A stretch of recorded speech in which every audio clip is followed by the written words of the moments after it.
kind of used to it now. So before I get started, I want to say, Pijat Davino, Hama, Brandon Gutierrez, Mina, Nania, Ne, Warataka, Piha, Panana, Wait to Kimara. Yat Davino, Nema Puni Pija, Nema. What I'm saying is good morning or good day, really. And hello, everybody. My name is Brandon Gutierrez. I am a Warataka.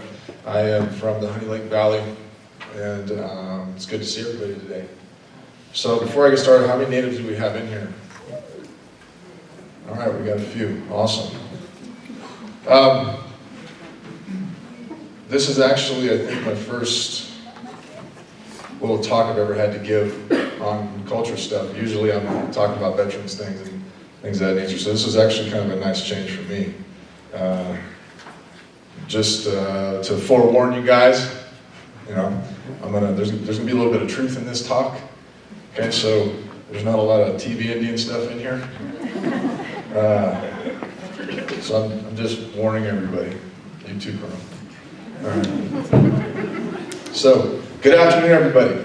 Before I get started, I would like to thank all the people who have taken the time to schedule this recognition of Native American Heritage Month.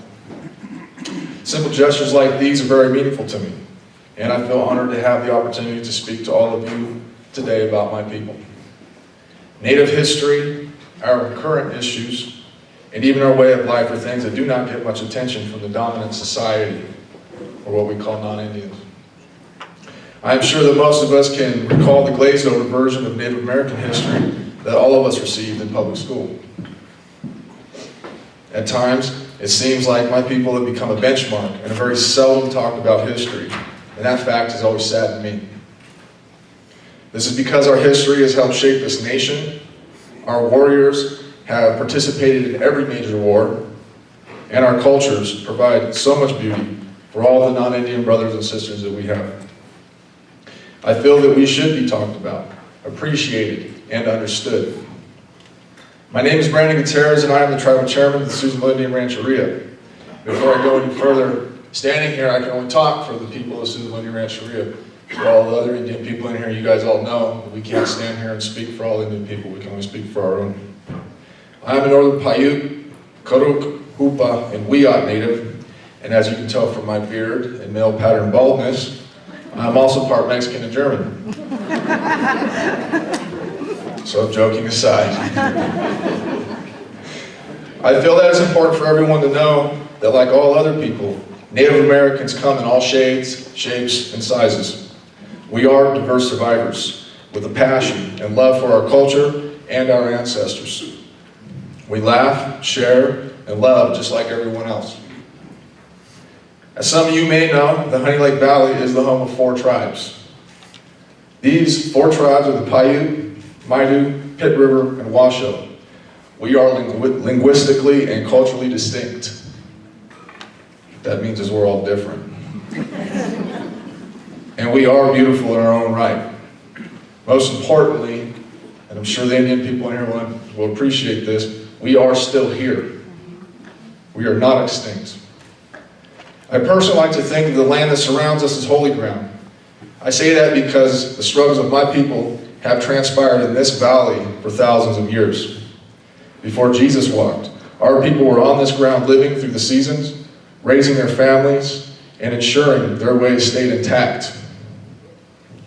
When I look towards the east, as the sun is rising and I see this beautiful valley, I cannot help but think of the countless generations of my relatives that have called this place home.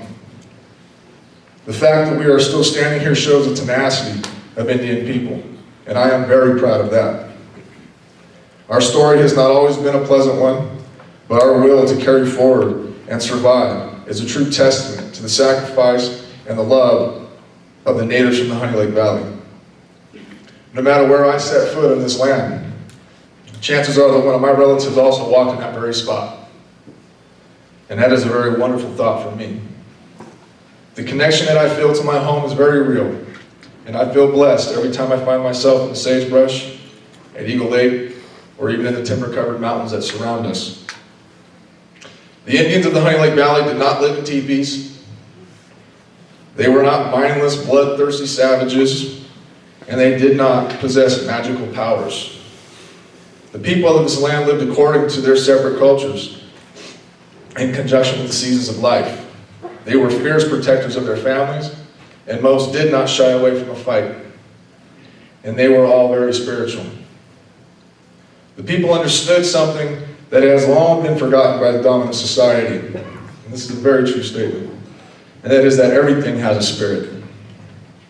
The people knew that everything was alive, and that their place was not to dominate the world around them, but to be good stewards of the earth and their animal brothers and sisters. Pretty words like harmony are really just to imply the original instruction of native people. They were not disconnected, and that is why the natural resources were in abundance for thousands of years before the invasion. Honey Lake had water. You could actually get fish out of Susan River. The connection my people had once possessed enabled them to live hand in hand with the land through some very tough seasons. The thing I think is the most important and is rarely ever talked about is the importance of family structure. While the middle generations did the daily work of tending to the bands, which are family groups of people, the elders spent all their time with the little ones so that the stories and the culture could be passed on. It is because of our elders that our ways were able to survive, and in spite of the invasion and consequent genocide, our elders were able to keep the secrets of our culture in the language, prayers, and songs. Like I've said, we are tenacious survivors. There has always been a fierce gentleness about my people, and that still lives within our genetic memory. Physical strength and sheer will to make it through difficult times can be summed up by you imagining a tough winter here. Without your warm homes, fireplaces, grocery stores, and vehicles to get you around. I would venture to say that there is nothing tough about any of us when compared to the old ones. California Indian history is rarely talked about, and it is some of the most horrific history this country has ever seen. With the exacerbation of the gold rush, the natives of this state were not only hunted like wild game, but they were also indentured into slavery. The first governor of California made a policy to wage a war of extinction on the Indian people of this state, and the Californians almost succeeded. By the time my great-grandmother Grace Joaquin Gutierrez was born, the policy of war and extermination became too expensive to wage.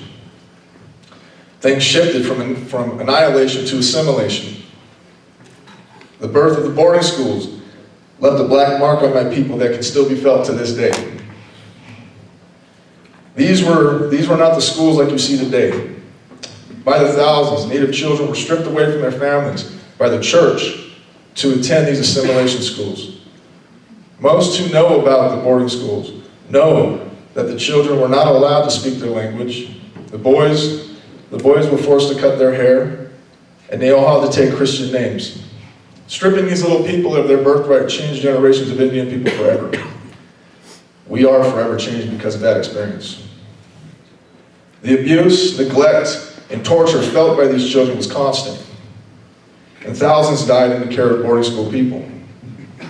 I have relatives who attended these schools, and the change in them was and is obvious. For generations of Indian people, it was once thought that it was better to be white than to be an Indian. These were the Indians before being Indian was considered cool. The absolute hell that they endured cannot be understated, and the consciousness of this nation should always feel guilt and pain for what they caused. An unintended consequence of the boarding school was in what great soldiers they actually made. Some of the most combat effective and fiercest warriors in the U.S. military were children of the boarding schools. These men loved their home, and they even loved their country. And in a time when they were not even U.S. citizens, they fought hard, and in many cases laid down their lives for different causes of this nation. Per capita, Native Americans are still the largest serving ethnic group in the military, and they continue to serve with distinction. and I'm proud to be among their ranks. As I am a U.S. Marine Corps and Navy veteran, the Susanville Indian Rancheria is no stranger to sending brave men off to war. And if you ever get the time to visit our Joaquin, what's that place called? Joaquin Sports Memorial Complex, sorry. It's changed names. You will find a wall full of faces of men and women who have fought from World War I all the way until present day. And we're still building that wall. To me, these Indians are warriors in the truest sense, and I am just grateful to share space with them. For those of you who are interested in the combat history of our local natives, I invite you to read several of the books that tribal member Chake Lowry has written on those subjects. There is no doubt in my mind that you will come away from those readings thoroughly impressed, and hopefully with a newfound respect for the sacrifices of Native American warriors. Native American Heritage Month is a special time for me, and that's because the country takes a little time out to at least give acknowledgement to the contributions and sacrifices of American Indian people. We are not caricatures that you see on sports mascots. We are not whooping imbeciles you see riding horses in old Western movies. And we most certainly still exist. There are times when I think of standing on the western edge of Honey Lake, long before the roads, farms, and the other things molested my land. The sun is rising on a warm spring day, when I can see the brilliance of the lake's water before it disappeared. There is a small campfire burning, and I can hear the laughter of small children. Standing there as a mixed-blooded Indian in my modern clothes, I look to my left, and I can see a camp and its people. We look at each other, and there is no threat, there is no anger. We cannot speak to each other, but we understand that we are related. I'm allowed to stand there, and I'm allowed to be with my people. It's just a little dream I have sometimes. Now, I was an Indian before casinos, or before Kevin Costner made it cool. I will always be a Paiute, and my son will be taught the importance of the ground that he stands on. I love my woman, my son, and my people. We are not fable creatures. We are human beings, and we have a lot to offer you. Thank you guys for listening and Semper Fi.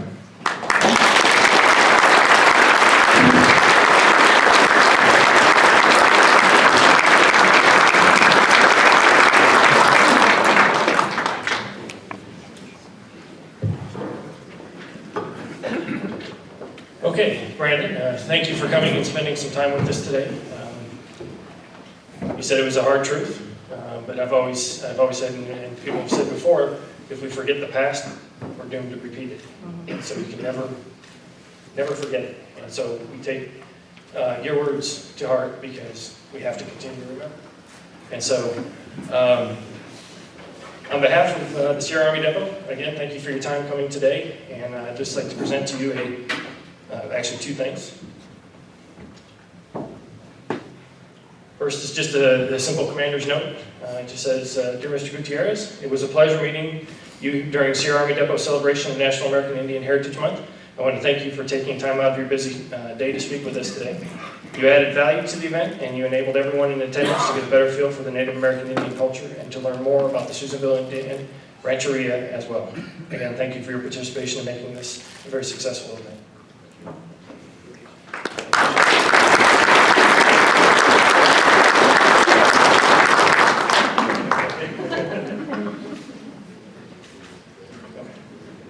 And also, just a small token of my appreciation, I'd like to present to you the Commander's Coin of Excellence. So, again, I appreciate it.